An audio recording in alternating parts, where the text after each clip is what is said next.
Oke, di pertemuan kali ini kita akan membahas mengenai pengertian dan jenis-jenis hidrolisis garam. Ya, pengertian dan jenis-jenis hidrolisis garam itu judulnya. Oke, tujuan pembelajaran. Nah, setelah kegiatan pembelajaran satu ini diharapkan kalian mampu membandingkan garam yang dapat terhidrolisis dalam air dan menentukan sifat garam yang terhidrolisis. Ya, itu ya. Jadi ada dua tujuan di sini, yaitu mampu membandingkan garam yang dapat terhidrolisis dan menentukan sifat garamnya, apakah itu asam ataupun basa. Nah, di sini ada uraian materi ya, mengenai halaman ya. Jadi di sini mengenai hamparan rumput ya. Jadi agar rumput tumbuh lebih subur dan hijau, nah digunakan suatu garam ya, dinamakan garam Epsom atau garam Inggris. Nah, garam Epsom merupakan nama lain ya, nama lain dari garam magnesium sulfat atau lebih tepatnya magnesium sulfat hidrat. Nah, dengan rumus molekulnya yaitu MgSO4 7H2O ya, magnesium sulfat hidrat ya. Oke. Nah, itu salah satu aplikasinya ya, salah satu aplikasi dalam kehidupan kita sehari-hari mengenai contoh garam. Jadi garam itu bukan hanya garam dapur ya. Jadi ada berbagai jenis garam, ada yang tergolong garam asam, garam basa, ya garam yang bersifat basa atau garam yang bersifat netral. Nah, kita kan akan belajar mengenai hidrolisis ya. Oke, dari asal mulanya ya, oke, ini hidrolisis berasal dari kata hidro dan lisis. Hidro artinya air, sedangkan lisis artinya penguraian. Jadi hidrolisis adalah reaksi penguraian garam dalam air ya, yang membentuk ion positif dan ion negatif.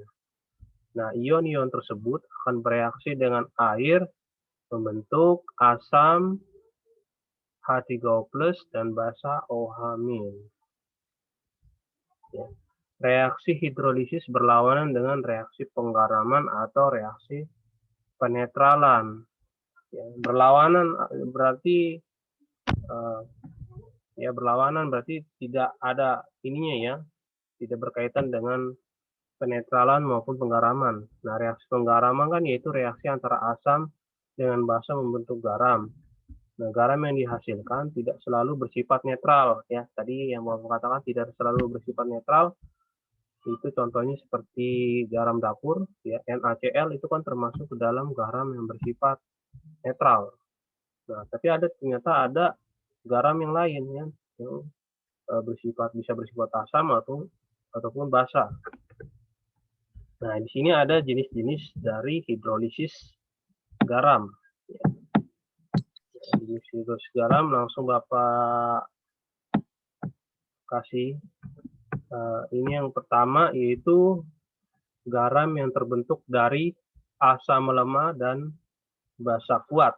Ya, garam yang pertama itu yang terbentuk dari asam lemah dan basa kuat. Nah, garam yang berasal dari asam lemah dan basa kuat jika dilarutkan dalam air akan menghasilkan anion yang berasal dari asam lemahnya. Anion tersebut akan bereaksi dengan air membentuk ion OH- yang menyebabkan larutan bersifat basa. Nah, jadi di sini garam yang pertama yaitu garam yang terbentuk dari asam lemah dan basa kuat. Jadi condongnya garam ini bersifat basa ya, karena di sini yang lebih kuat adalah basanya. Tapi ya, di sini yang terikat oleh air adalah anionnya. Anion itu ion yang bermuatan negatifnya yaitu berasal dari CH3CO- ya. CH3CO- ya itu adalah anion dari asam lemah. CH3CO- atau biasa kalau dalam bentuk spesies zatnya yaitu CH3COOH yaitu asam asetat ya. Asam asetat adalah asam lemah. Nah, ini anion ini akan berikatan dengan air ya, membentuk CH3COOH ditambah OH-. Nah, OH- inilah yang menyebabkan larutan itu bersifat basah ya. Kalau Na+ ini atau kation ya, kation ini tidak terikat oleh air ya, tidak terikat oleh air. Sehingga dia fokus hanya membentuk ion Na+, sedangkan yang berikatan dengan air hanyalah yang lemahnya saja. Nah, ini garam yang dihasilkan adalah garam basa. Ya. Jadi konsentrasi OH- dalam air itu semakin banyak ya. Jadi kan OH- dari basa lemahnya Na+. Lalu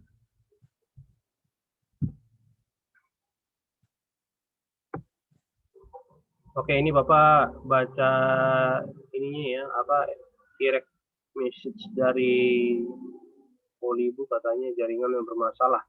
Oke, nggak apa-apa, nanti ini Bapak akan, nah ini Bapak record ini ya. Jadi bisa diulang lagi nanti. Oke, kita lanjut tadi ya. Jadi konsentrasinya atau jumlah partikel dari basanya atau OH- itu semakin banyak ya. Pertama tadi kan dari Na+, yang kedua dari OH- dari CH3COO- ini. Lalu yang kedua yaitu garam yang terbentuk dari asam kuat dan basa lemah gitu ya. Coba siapa ini? Indah, Iya, Pak. coba dibaca yang B ini.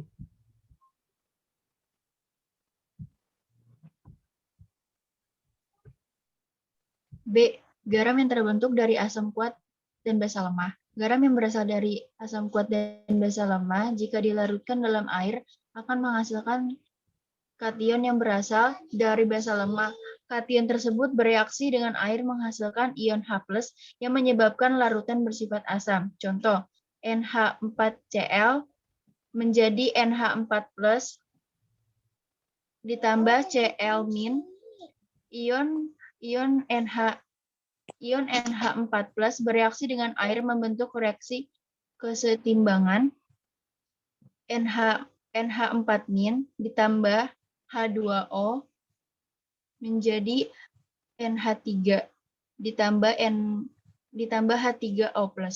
Adanya ion H+ yang dihasilkan tersebut mengakibatkan konsentrasi ion H+ di dalam air lebih banyak daripada konsentrasi ion OH-, sehingga larutan bersifat asam.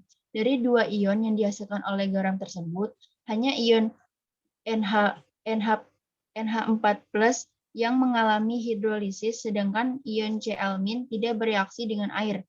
Jika dianggap bereaksi, maka HCl yang terbentuk akan segera terionisasi menghasilkan ion Cl-. Ion Cl- kembali. Hidrolisis ini disebut hidrolisis sebagian atau hidrolisis parsial, sebab hanya sebagian ion atau ion NH4+ yang mengalami reaksi hidrolisis. Jadi, garam yang berasal dari asam kuat dan basa lemah akan terhidrolisis sebagian atau parsial dan bersifat asam.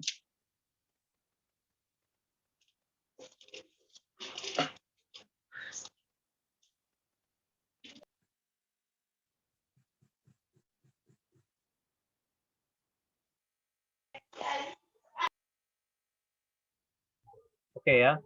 Jadi garam yang kedua ini garam yang terbentuk dari asam kuat dan basa lemah. Nah, garam yang terbentuk ini bersifat asam. Ya. Kenapa? Karena lebih dominan yang asam di sini. Jadi asam kuatnya tidak terhidrolisis. Yang terhidrolisis itu hanyalah dari basa lemahnya. Nah, basa lemah ini mengikat air, ya, mengikat air, menghasilkan H3O+, ya. Jadi ada penambahan konsentrasi H3O+. Jadi tadi udah dari asam kuatnya yaitu Cl- ditambah lagi H3O+ dari basa lemahnya, ya. Basa lemah yang terikat oleh air. Jadi ada penambahan konsentrasi. Ya, penambahan konsentrasi di situ maksudnya adalah penambahan partikelnya, partikel dari ion H+-nya atau asamnya. Ya. Jadi ini kategorinya adalah garam yang terhidrolisis secara parsial. Sama seperti yang tadi di atas, itu terhidrolisis parsial. Jadi ada penggolongan, ya, penggolongan garam itu ada yang terhidrolisis parsial, ada terhidrolisis total, dan tidak terhidrolisis. Jadi di sini dari contoh tadi yang A sama yang B ini itu terhidrolisis parsial. Parsial maksudnya apa? Hanya satu bagian yang terikat oleh air, ya, hanya satu bagian yang terikat oleh air. Sedangkan satu lagi, spesies yang satu lagi, contohnya di sini, ya, ini kan NH4Cl, ya, terurai menjadi NH4+ tambah Cl-. Jadi hanya NH4+ ini aja yang terikat oleh air, sedangkan yang Cl- tidak. Ya. Jadi kalau dua-duanya terikat oleh air, itu yang dinamakan hidrolisis total. Sedangkan untuk itu tolong dimatikan dulu mic-nya sebentar. Oke. Ya, jadi hidrolisis parsial, ya, jadi hanya salah satu bagian, sedangkan hidrolisis total dua-duanya, ya, dua ionnya itu kation maupun anionnya itu terikat oleh air, ya. Itu hidrolisis total. Ada yang tidak terhidrolisis. Kalau tidak terhidrolisis itu tidak terikat oleh air dua-duanya, ya, dua ionnya tidak terikat oleh air. Itu biasanya berasal dari asam kuat dan basa kuatnya, ya, asam kuat dan basa kuat. Oke, coba yang C. Yang C coba siapa? Ainaya. Coba yang C, Ainaya.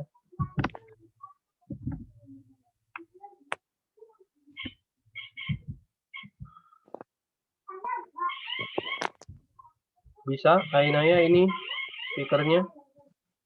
Apa mikrofonnya bisa?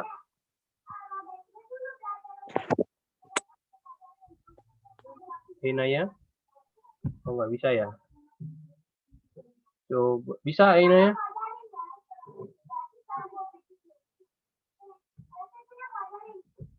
Oke, coba Ata, ya, Atamezia.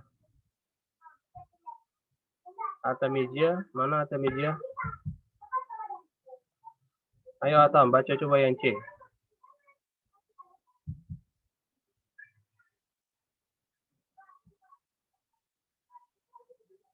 Nggak bisa juga ini mic-nya. Coba Ica lah, Ica. Ayo Ica.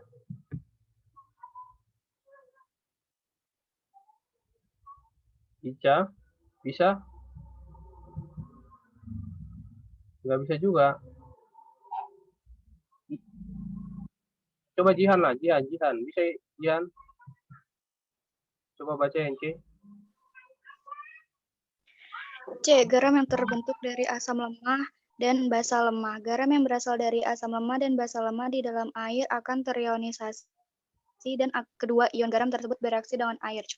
Contoh, NH4CN jadi NH4+ ditambah CN-. Ion NH4+ bereaksi dengan air membentuk reaksi kesetimbangan. NH4+ ditambah H2O L menjadi reaksi kesetimbangan NH4O ditambah H+. ion Cn- bereaksi dengan air membentuk reaksi kesetimbangan. Cn- ditambah H2O menjadi HCN plus OH-. Oleh karena itu, kedua ion garam tersebut asing. Nggak kelihatan, Pak, tulisannya, Pak. Kelihatan. Yang tersebut, yang dari ini ya, Pak. Masing-masing H plus dan ion OH-. Maka sifat larutan garam ini ditentukan oleh nilai tetapan kesetimbangan dari kedua reaksi tersebut. Hidrolisasi garam yang nggak kelihatan, Pak, tulisannya. Berasal dari asam lemah dan basa lemah merupakan hidrolisasi total, sebab kedua ion garam mengalami reaksi hidrolisis dengan air. Sifat larutan ditentukan oleh nilai tetapan kesetimbangan asam Ka dan nilai kesetimbangan basa Kb penyusun garam tersebut.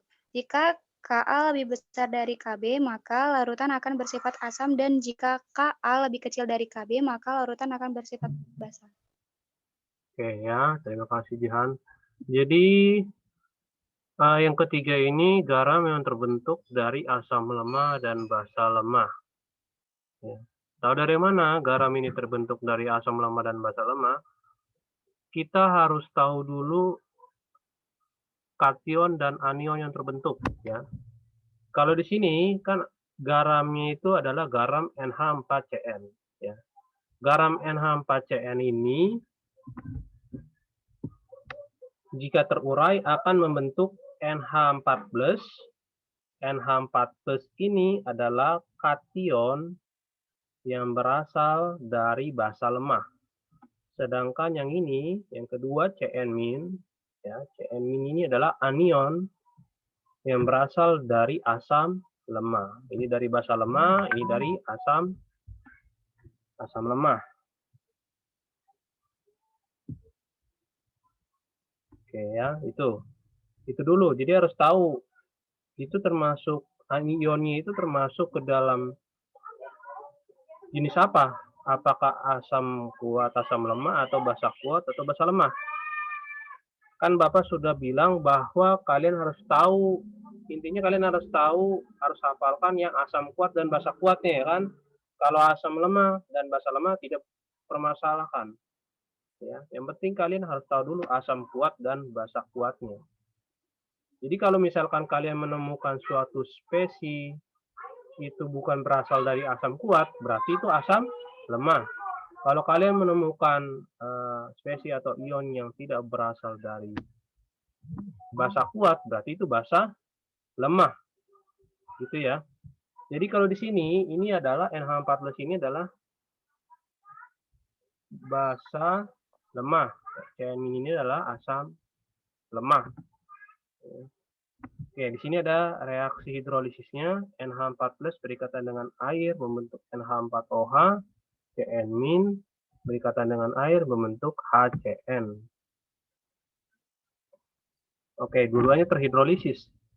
Nah, ini yang dimaksud dengan tetapan. Ya, di sini kan sifat larutan ditentukan oleh nilai tetapan kesetimbangan asam dan nilai tetapan nilai kesetimbangan dari basa Ka atau Kb-nya gitu ya.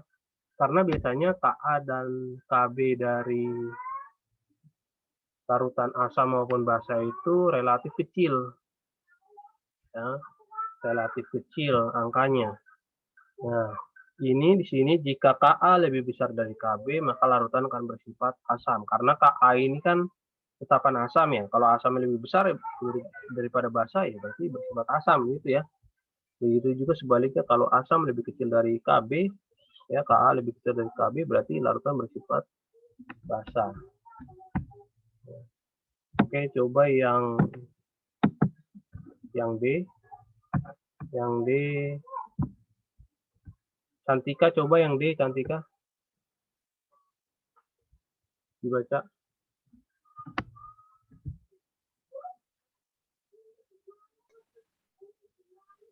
Ya, Pak.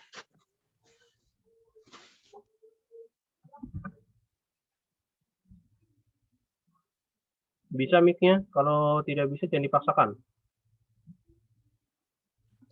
Bisa, Pak. Oke. D. Garam yang terbentuk dari asam kuat dan basa kuat. Ion-ion yang dihasilkan dari garam yang berasal dari asam kuat dan basa kuat tidak ada bereaksi dengan air. Sebab jika dianggap bereaksi, maka akan segera ionisasi kembali secara sempurna, membentuk ion-ion semula. Contoh, NaCl menjadi Na+, plus Cl-. Ion Cl- di dalam larutan tidak mengalami reaksi dengan air, sebab jika dianggap bereaksi dengan air, maka ion akan menghasilkan NaOH yang akan segera terionisasi kembali menjadi ion Na+. Hal ini disebabkan NaOH merupakan basa kuat yang terionisasi sempurna.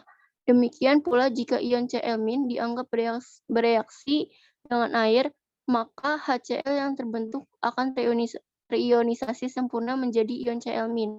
Kembali, hal ini disebabkan HCl merupakan asam kuat. Kesimpulannya, garam yang berasal dari asam kuat dan basa kuat tidak terhidrolisis. Oleh karena itu, konsentrasi ion H+ dan OH- dalam air tidak terganggu sehingga larutan bersifat netral.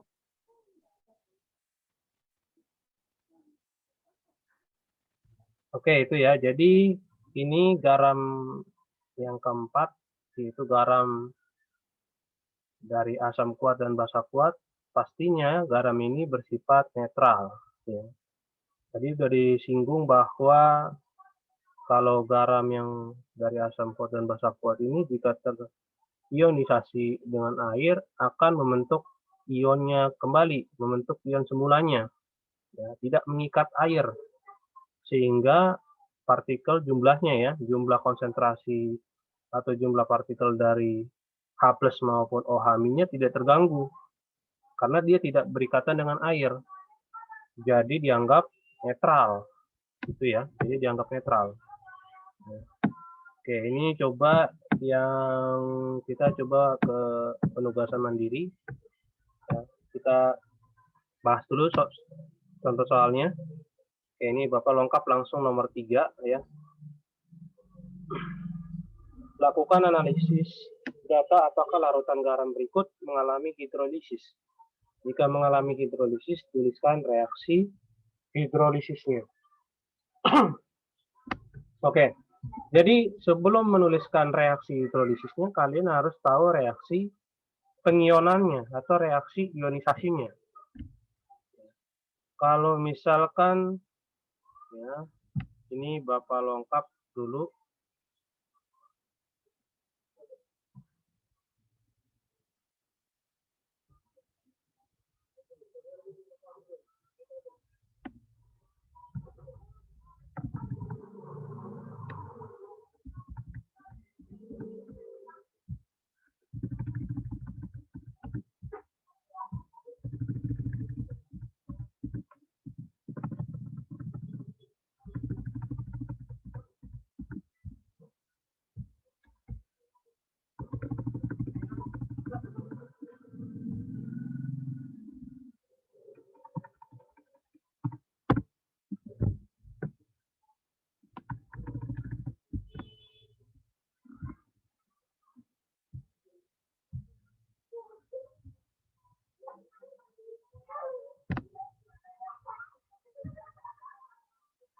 Oke, ini Word-nya udah kelihatan ini Word-nya.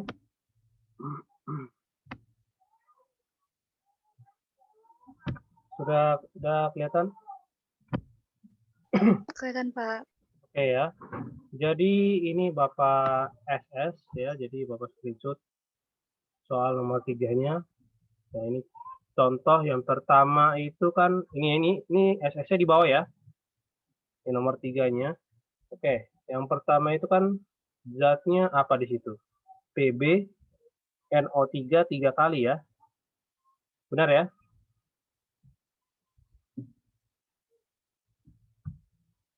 Ya, jadi zat yang pertama itu PbNO3 3 kali. Nah, yang harus kalian lakukan pertama yaitu harus tahu reaksi ionisasinya. Nah, ini reaksi ionisasinya Pb3+ ditambah 3NO3 min. Nah, ini reaksi ionisasinya. Gitu ya.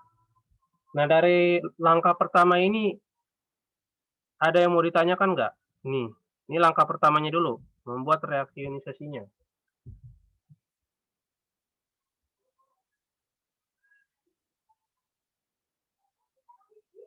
Ada yang mau ditanyakan? Kalau tidak ada, bilang tidak. Ini Bapak nggak tahu nih, kalau diam.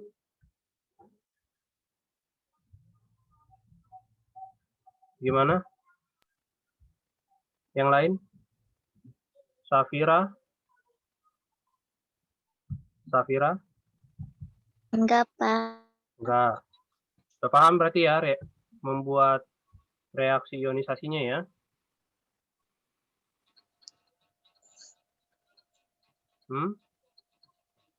Iya, Oke. insyaallah. Kalau Indah gimana?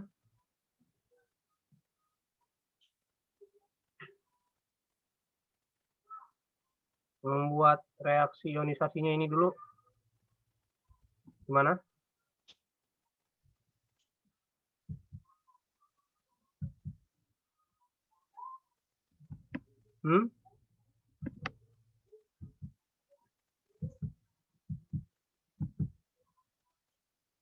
Oke, Jihan.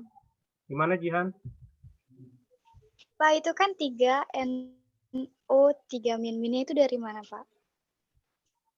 Minnya ini ya, minnya ini kan ini muatan dari NO3 min ini. Jadi ini udah ada, jadi udah ada di dalam tabel ya. Tabel dari sisa asam. Ini kan termasuk ke dalam sisa asam ya, NO3 min. Dulu pernah kita bahas ya tentang soal-soalnya.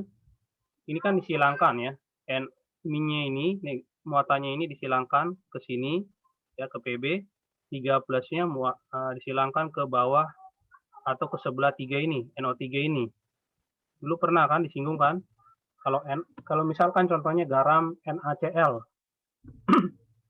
terbentuk dari Na plus dan Cl min. Ya. Plusnya itu dari mana? Plusnya itu dapat dari Na-nya itu kan, Na itu golongan 1A.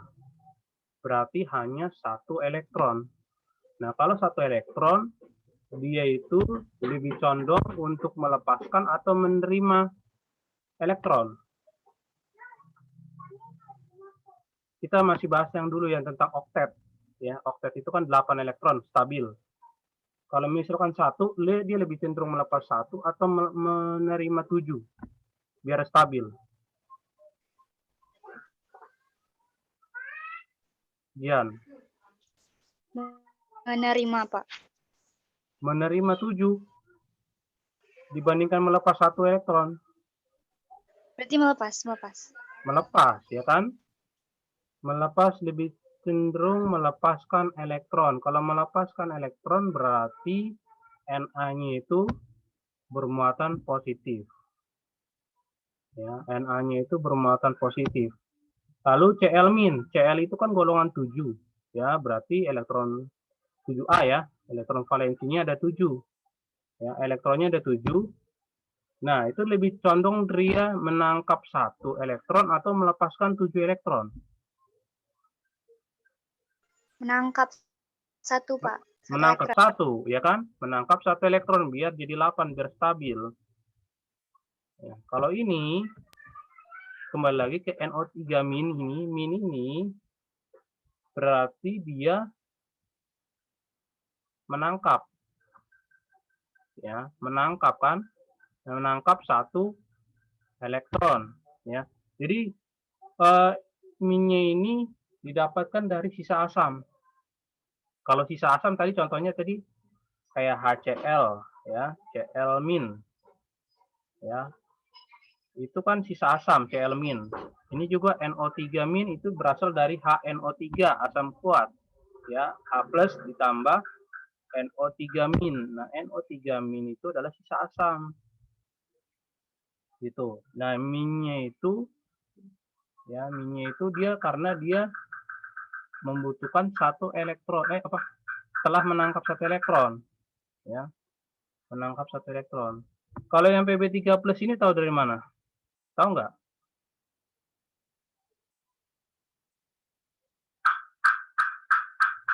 Pb3+.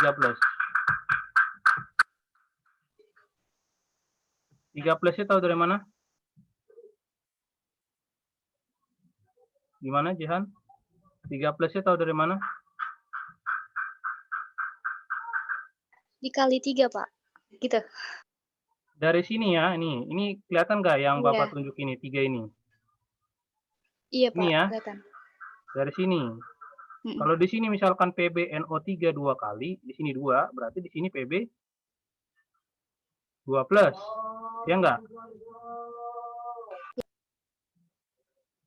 Ya kan? Kalau di sini misalkan bukan 3, PbNO3 2 kali, berarti di sini Pb 2+. Karena di sini NO3 3 kali, berarti di sini Pb 3+. Ya, jadi saling silang gitu. Muatannya silang. Ya, muatannya saling apa ya? Baru saya. Muatannya itu saling, kalau dibilang change itu apa? Ganti tempat ya. Bahasanya. Ya. Jadi ini terurai menjadi Pb3+. Ini dapat dari ini ya, NO3- dari sini. Kalau misalkan Pb2 NO3 3 kali, misalnya gitu ya. Misalnya Pb2, di sini ada 2 di sini. Pb2 NO3 3 kali, berarti di sini Pb3+ tambah 3 NO3 2-.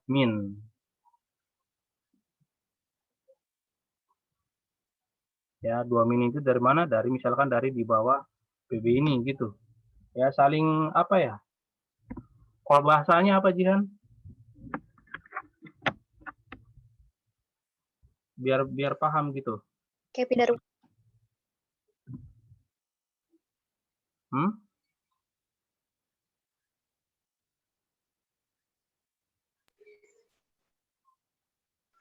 Kayak berpindah ruas kayak gitu, Pak. Iya, kayak berpindah ruas. Bisa ya, bisa sih dibilang seperti itu ya. Cuman agak bahasanya gitu biar saling menghilangkan muatannya gitu loh. Ya, berpindah ruas nggak apa-apa sih, nggak. Ya itu ya. Bisa itu. Yang penting paham aja cara dari mana ion ini dapat ya. Ini dapat dari mana -1, dapat dari mana 3+. Tahu itu ya? Ya, Pak. Oke, ya. Nah ini tahap pertama itu reaksi pengionannya. Lalu kita lihat satu-satu ya, satu-satu kationnya ionnya. Yang pertama ion Pb3+. Ya, Pb3+ ini adalah ion ya, ion yang berasal dari basa. Kalau dibilang basa berarti ini basa lemah. Ya, basa lemah. Kalau ini NO3- adalah ion yang dihasilkan dari asam kuat. Nah, itu dulu tahap kedua. Gimana? Ini ada yang mau ditanya nggak? Masih kurang paham, Pak.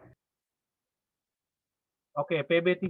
Pb3+ kalau di dalam golongan basa kuat, ya, dia tidak termasuk kan? Kalau basa kuat yang kalian tahu apa? Coba basa kuat apa aja? Basa kuat yang kalian tahu apa?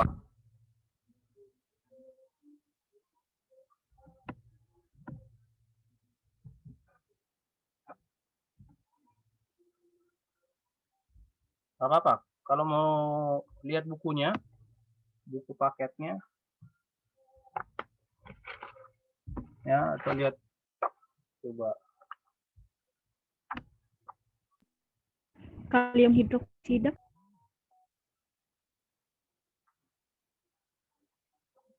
Apa? Kalium hidroksida. Kalium hidroksida. Oke, itu salah satunya. Satu. Nomor yang kedua apa?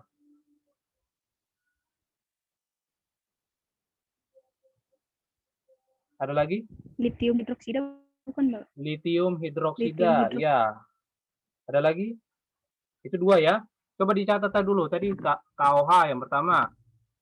Yang kedua LiOH ya. Oh, Oke, yang ketiga apa? barium hidroksida. Barium hidroksida. BaOH 2 kali. Yang keempat? Natrium hidroksida. Natrium Natrium hidroksida, Pak. hidroksida atau NaOH ya. Yang kelima? Kalsium hidroksida. Kalsium hidroksida atau CaOH 2 kali. Yang keenam? Magnesium hidroksida. Magnesium hidroksida. Magnesium hidroksida. Oke. MgOH 2 kali. Yang ketujuh?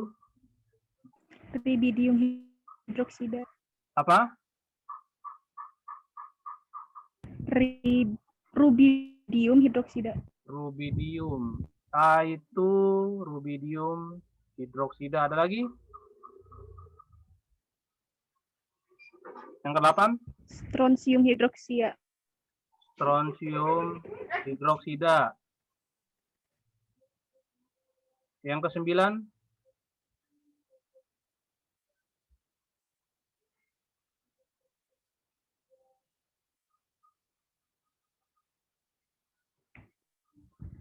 Ya, kalau kalian tadi sebutkan, yang tadi kalian sebutkan itu kan semua adalah yang di awalnya itu adalah logam di golongan 1. Logam di golongan 1 dan di golongan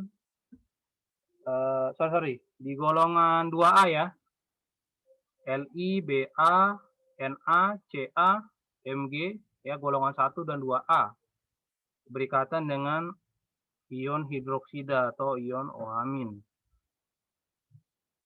Itu.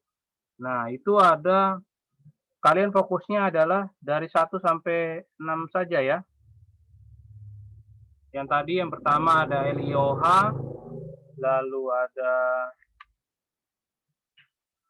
apalagi tadi di situ KOH ya. BaOH 2 kali, NaOH, CaOH 2 kali. Sama MgOH. Oke, kita fokus yang ke-6 itu.